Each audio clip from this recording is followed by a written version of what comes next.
Nah ini, gue kan punya apa namanya, Total Politik tuh punya komunitas namanya Masyarakat Total Politik. Nah ini khusus untuk Pak Rocky, kemarin saya tanyakan di grup. Saya besok mau ini sama Pak Rocky karena mereka minta-minta terus kan. Nah saya lempar hal-hal pertanyaan random aja. Ini saya bacakan ya pertanyaannya dan nama penanyanya. Ini dari Mirza Gulam, no Rocky no party. Ini bukan pertanyaan nih. Terus Muhammad Atif Azmi, apa pendapat Pak Rocky tentang dicopotnya baliho HRS?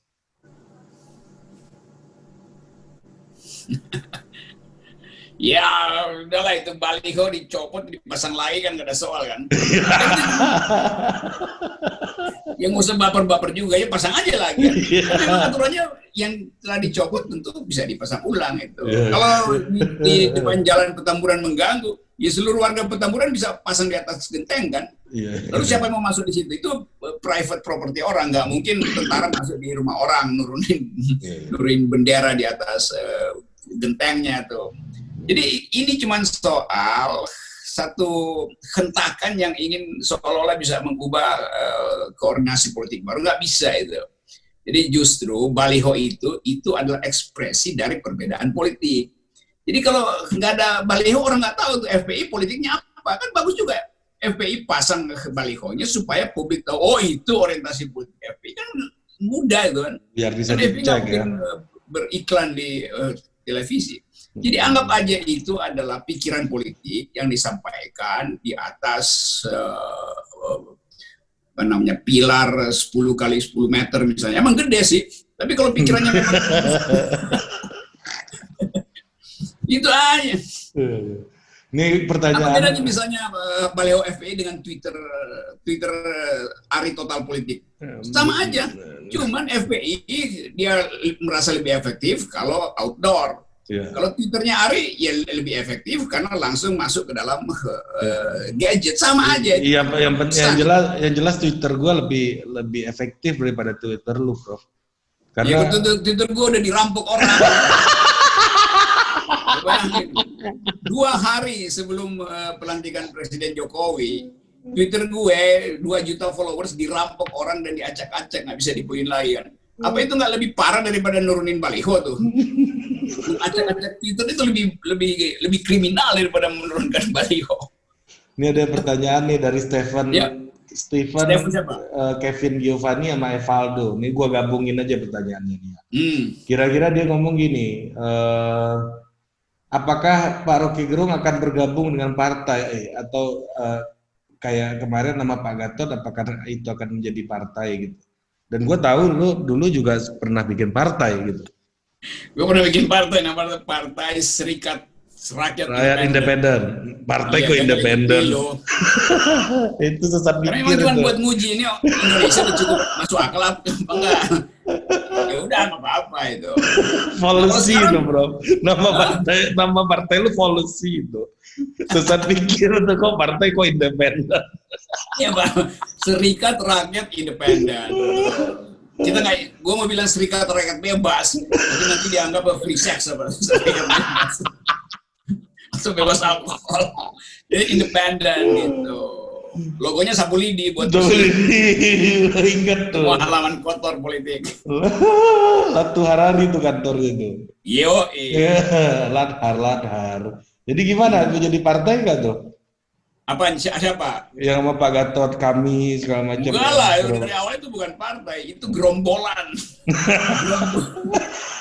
Gerombolan yang berakal sehat dengan maksud moral. Jadi tidak semua gerombolan itu penjahat. Ini gerombolan dengan maksud moral. Kalau standpointnya moral, itu nggak mungkin tiba-tiba berevolusi menjadi partai karena debatnya akan panjang gitu. Jadi Pak Gatot dia bisa aja nanti mungkin dilirik oleh partai, tapi kelihatannya kami konsisten tidak ingin jadi partai gitu. Tokoh-tokohnya ada yang dari partai kan. Di kami itu banyak tokoh partai, tapi merasa partai tidak cukup untuk mengucapkan soal-soal filosofis, soal-soal justice, soal-soal moral. Nah, itu bergerombol lah di kami, karena bergerombol maka disebut gerombolan. Gila. Nah, ini ada pertanyaan dari Yuang Salako. Ini pertanyaannya bagus banget sebenarnya. Tapi nanti gue mau modifikasi sedikit. Jadi dia bilang bahwa kira-kira apakah sila kelima itu menurut Pak Rocky Gerung adalah ide dari sosialisme? Nah, makanya gue mau lanjutkan lagi. Apakah ide sosialisme, kalau memang itu ide dari sosialisme, kenapa politik kita dan sejarah kita itu tampak cenderung anti kiri gitu selama ini? Loh, Indonesia merdeka karena ide sosialisme. Semua bangsa di abad 20 merdeka karena ingin menghasilkan social justice. Kan musuh Indonesia adalah kapitalisme, kolonialisme. Karena itu penangkalnya adalah sosialisme. Tapi orang suka anggap sosialisme secara komunisme. Bukan. Sosialisme itu ide tentang kesetaraan manusia. Jadi sila kelima itu pasti idenya sosialisme. Basisnya apa? Ya pikiran Marxisme. Lalu kemudian orang bisa tambahkan apalagi Muslim juga punya versi keadilan sosial. Kita bisa cari ayat di dalam kitab suci yang mengorientasikan manusia untuk hidup secara sosial. Jangan saling memeras. Tidak boleh ada eksploitasi der lom itu. Exploitation de nation par nation ya. Nation par nation itu sebetulnya.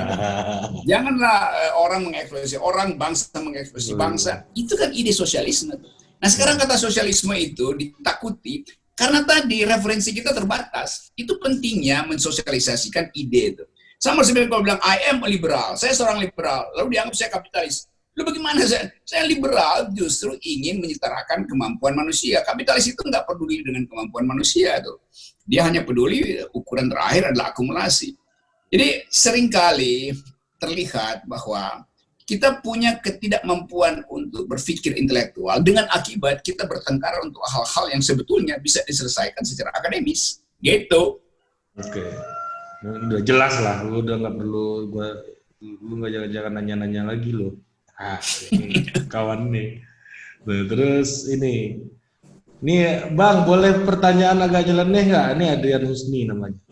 Adrian Husni, boleh. Apakah Pak Rocky Gerung bisa duduk tegap? Gue paling enak duduk sesuka gue itu, santai, belajar. Udah, jangankan tegak, berdiri aja gue bisa. Lihat ini. Oh, the new school, oke. Nah, Total Politik tuh logonya terinspirasi dari itu. Garis dua di bawah gitu dan garis. Coba tanya orang-orang di KSP tahu nggak mereka apa tuh New School? Kampus di New York. Saran dari New Left yang memindahkan ide Frankfurt School dari Jerman karena diuber-uber nasi pindah ke Amerika lalu jadilah itu yang disebut critical philosophy itu di situ. Itu kampusnya art semua isinya gue lihat ya, banyakkan seni semua kampusnya. Karena di balik seni itu paling gampang menyembunyikan ideologi yang dilarang kayaknya. Yeah. Nanti kalau pakai begini, nanti dianggap ini sekolahnya Nadiem, sekolah merdeka apa-apa tuh. Merdeka belajar.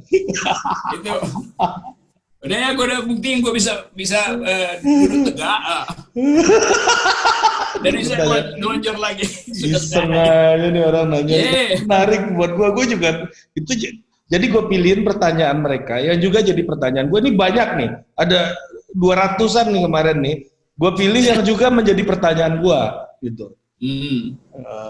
Ya ini ada misalnya kayak pertanyaan, apakah Pak Rocky kenal sama MH Ainun Najib dan tertarik belajar filsafat Jawa, gitu misalnya. Ya lu pernah jawab ini sih gua. Tapi kalau mau boleh juga. Gua mau belajar filsafat Jawa. Ya. Selama belajar filsafat kita belajar filsafat Jawa. Apa namanya, Serat Cabolek, Serat Cintini segala macam itu. Sangkan Paraning Dumadi itu gua ngerti lah tuh. Manunggaling Kaulo Gusti, bukan manunggaling mertua menantu ya.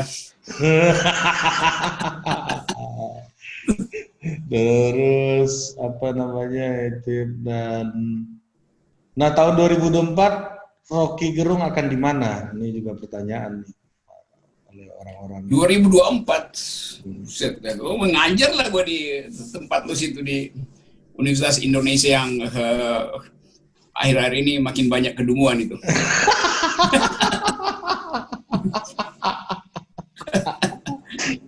Gila. Ini apa ya? Gua sama Prof Rocky ini kan satu tongkrongan dari zaman Cak Tarno dulu, dan gua melihat kayak gini. Ini kan yang diomongin Pak Rocky ini udah kita omongin 2009 gitu di Cak Tarno, ini sekarang baru sekarang nih gitu loh. Gua kadang-kadang gua mikir kayak gitu, misalnya kayak ya lu ngomong soal sumber hoax itu negara itu kan Althusser itu kan. Yes. Iya kan, Louis Althusser tuh. Jadi negeri ini selalu terlambat. Cak Tarno itu 1 dekade lebih pinter daripada semua partai politik. Hal yang udah kita kunyah baru sekarang orang ngeh gitu kan. Kan itu artinya banyak kedunguan tertahan di Republik ini nih. Yang tiba-tiba upload hari ini di era Presiden Jokowi justru kan. Dulu kira-kira omongan kayak begitu dulu kenapa nggak setajam sekarang gitu loh, Prof? Maksud gua itu nggak jadi main course gitu. Ini lo ngomong apa sih dulu kan kayak gitu kan?